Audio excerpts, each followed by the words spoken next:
दोस्तों को कैसे हैं आप सब। Thank you so much channel को सब्सक्राइब किया, पॉडकास्ट को सुना।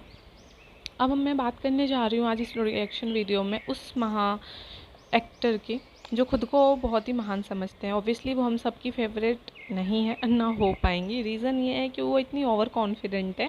मैं बात कर रही हूँ पतन राजू की। आपको थंबनेल में फ़ोटो दिख गया होगा, नाम उनका जो रियल है आप समझ जाइएगा।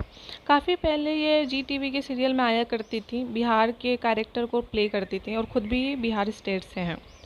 सबसे बड़ा ड्रॉबैक क्या है ना, उन्होंने बिहार को एक ऐसे माइंडसेट से लोगों के सामने प्रेजेंट करती रही ओवर द इयर्स कि आज तक वो सिर्फ यही दिखाती हैं कि बिहार के लोग सिर्फ अनएजुकेटेड हैं और सारी और उल्टी सीधी हरकतें करते हैं। अरे ना बाबा ना, जाओ खुद को बिहार में 1 साल रख लो, अपग्रेड कर लेना। मेरे कितने दोस्त हैं जो कहते हैं कि वो जैसा दिखाती है उसका अपोजिट है।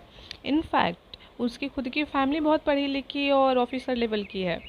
वो सिर्फ ये सोचती है कि अगर आपका फ़ायदा हो रहा है, जैसे कि हमारे नशेरी जनाब सोचते हैं ना, एक आर्मी मूवी में कहा था कि रोज़ी रोटी के लिए हमें ऐसा करना पड़ता है अपने देश के लिए, या देश को अगर नीचे भी गिराना पड़े, तो बिल्कुल उसी में से हैं ये पतन जी। ये भी क्या करती हैं, अपने स्टेट के फ़ायदा उठाती हैं, चाहे उससे स्टेट का बदनामी ही क्यों ना हो। और फिर अभी इनके रिसेंट इंटरव्यूज़ आ रहे हैं जिसमें वो ये कह रही हैं कि कास्टिंग काउच का बहुत ही मामला है। उनको पहले काम ना मिले इसलिए वो मुंह बंद करके रहती थी और अब वो 1 बाय 1 सारे पोल खोल रही हैं। अरे महारानी, अभी भी तुम्हें कौन सा काम मिल रहा है? तुमने 5 साल 3 साल से वीडियो यूट्यूब पे डालती हो और लोग देखते नहीं हैं, तो काम तुम्हें मिलता नहीं क्योंकि तुमने अपने एक्टिंग स्किल्स को कभी भी पहले जो शो किया था उससे ऊपर ले ही नहीं जा पा रही हो। तो फिर तुम्हें शो क्यों मिलेगा? वर्सेटाइल होना आज के टाइम पे हर इंसान की ज़रूरत है। तुमने वो चीज़ सीखी नहीं और खुद को बहुत ही बेस्ट एक्टर समझती बैठी हो। अब तुम्हें रोल तो तब मिले जब तुम्हारे एक्टिंग में कुछ बात हो। अब नवाजुद्दीन सिद्दीकी है, उसके भी रंग रूप अच्छे वैसे नहीं है आइडियल जो होते हैं, लेकिन एक्टिंग स्किल अच्छी है तो बंदे को काम मिलता रहता है। इसीलिए सिर्फ आप एक चीज़ को लेकर अगर बैठे रहिएगा कि मैं एक स्टेट का रोल अच्छे से कर पा रही हूँ तो मुझे एकदम महान एक्टर समझ लिया जाए, जो काफ़ी खुद में एक डिल्यूजन वर्ल्ड में रहना आप कह सकते हो। अब आप कहोगे अरे फैक्ट्स विद चाय, इसको तो हम जानते भी नहीं, क्यों इस पे रिएक्शन वीडियो दे रही हो? अरे हाँ, मैं भी नहीं जानती, अभी बस रिसेंट वीडियोज़ में देख रही हूँ जहाँ वो ये बता रही हैं कि जब ये और इनके सो कॉल्ड भाई गए थे वहाँ पे एक लड़की को नशा दिया गया, वो नशे में धुत थी, उसके साथ गलती की गई, जो भी गलत चीज़ें हैं की गई। अरे ये महारानी देखी, मुंह बंद करके घर आ गई और इतने सालों तक मुंह बंद करके रही। रीज़न कि अगर इन्होंने मीडिया में सच बता दिया कि डायरेक्टर या टीवी एक्टर्स या साउथ इंडियन मूवीज़ या जो भी है ऐसे करते हैं तो इसको काम मिलना बंद हो जाएगा। तो महारानी से कोई बोलिए कि तुम्हारा ये नेचर, पर्सनैलिटी ये दिखाता है कि तुम अपने मतलब के लिए, तुम्हारे सामने अगर किसी लड़की का इज्जत या कुछ भी हो तो तुम कुछ शब्द नहीं बोलोगे। होता है भाई, हर इंसान नहीं आवाज़ उठाते, इसमें चलो बेनिफिट ऑफ डाउट दे देते हैं। तो भाई 5 साल के बाद क्यों, जब आप इंटरव्यू में ये सब बता रही हो, जस्ट बिकॉज अब तुमको काम वैसे ही नहीं मिल रहा तो अब सोच रहे हो नेगेटिव पब्लिसिटी करके हम काम ले लें। फिर मैंने ज़रा सा और डिग इन किया इसकी लाइफ के बारे में तो पता चला कि इस इंटरव्यू को मैं ये सारे कंट्रोवर्शियल चीज़ें वो बोलेंगी।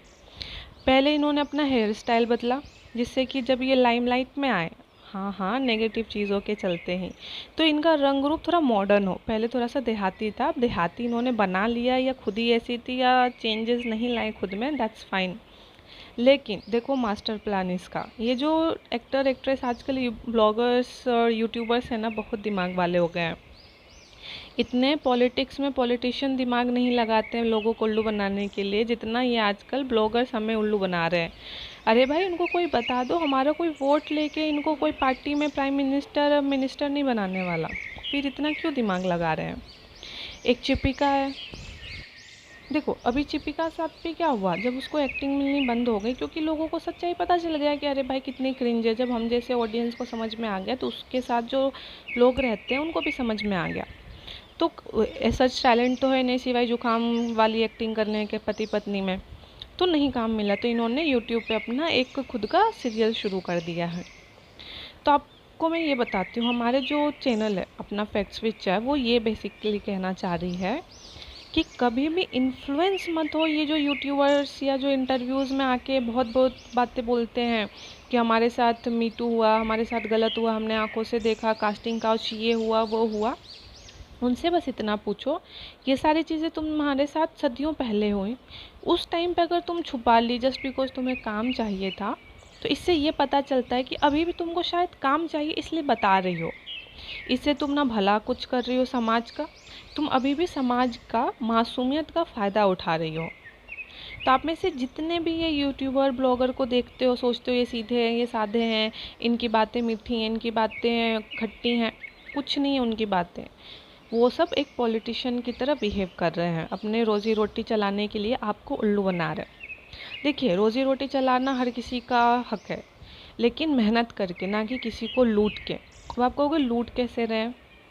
ये लोग क्या करते हैं, पहले आपको एक दुनिया दिखाएंगे अपनी, और ऐसे दिखाएंगे जैसे ये अचीवेबल है। खुद को पहले तो ये लोग अपना गरीब दिखाते हैं, मिडिल क्लास दिखाते हैं, और हम में से आधी जनता मिडिल क्लास या लोअर मिडिल क्लास की होती हैं।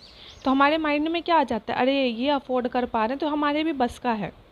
लेकिन वही अगर हमें अंबानी कुछ दिखाएंगे तो हमारे पहले ही मन में आ जाएगा, अरे यार वो तो अंबानी है, वो उनकी तो बात ही अलग है। लेकिन अगर कोई अंबानी का नौकर कुछ कर रहा है तो आप ये कहोगे, अरे यार इतना तो हम भी कर सकते हैं। तो उस थॉट प्रोसेस का ये लोग फ़ायदा उठाते हैं, और आपको ऐसी ऐसी चीज़ें प्रमोशन के नाम पे बेच देते हैं जिससे आपका घर का पैसा तो लुट गया, उनके घर में पैसा आ गया, और उनको कोई फ़र्क नहीं पड़ता है। वो क्रीम लगा के, वो दवा खा के आपके चेहरे पे दाने आ रहे हैं, चेहरा बर्बाद हो रहा है 1 साल के बाद, या उसके जो फालतू के प्रोटीन्स के दवाएं उसको खा के आपका शरीर या बीमारियों का घर बनता जा रहा है। अगर वो लोग इतने ही समझदार होते तो अब जो आके आपको अच्छा चीज़ें बता रहे हैं, अच्छी चीज़ें, पहले वो खुद के लाइफ में इम्प्लीमेंट तो कर लें। और हाँ, दुनिया आज भी बहुत अच्छी है। जो ये लोग कहते हैं हमारे साथ अच्छा नहीं हुआ क्योंकि हम बहुत सीधे साधे थे, लोगों ने हमारी अच्छाई का फ़ायदा उठाया, ना ना ना ना, तुम्हारी अच्छाई का फ़ायदा कोई नहीं उठाया, क्योंकि अच्छाई का फ़ायदा उठाने के लिए खुद में अच्छाई भी तो होनी चाहिए। अब आप हैं, अभी आपको पहले हम लोग ही थे, टीवी सीरियल में देखते थे कोई एक्टर या कैरेक्टर मर जाता था तो हम एकदम रियल समझते थे। धीरे धीरे हम जागरूक हुए कि अरे ये एक्टर एक्ट्रेस है, कोई मरता रियल में नहीं है, तो अब हम लोग उतना पैनिक नहीं होते हैं। उसी तरह यूट्यूबर्स की पहले लाइव देखते थे, हमें लगता था रियल है। धीरे धीरे अवेयरनेस आई, बाकी रिएक्शन वीडियोस देख के आपको पता चला ये सब कहानियाँ बुनते हैं, कहानियों को बेचते हैं, हमारे घर से पैसे हमारे ख़त्म करवाते ही फालतू के 100 रुपये 500 रुपये के प्रोडक्ट सस्ते दिखा के, और खुद लाख कमाते हैं। कमाना गलत नहीं है, लोगों को उल्लू बना के कमाना आज भी गलत था, 100 साल बाद भी गलत ही रहेगा। अपना रिव्यू कमेंट बॉक्स में ज़रूर देना।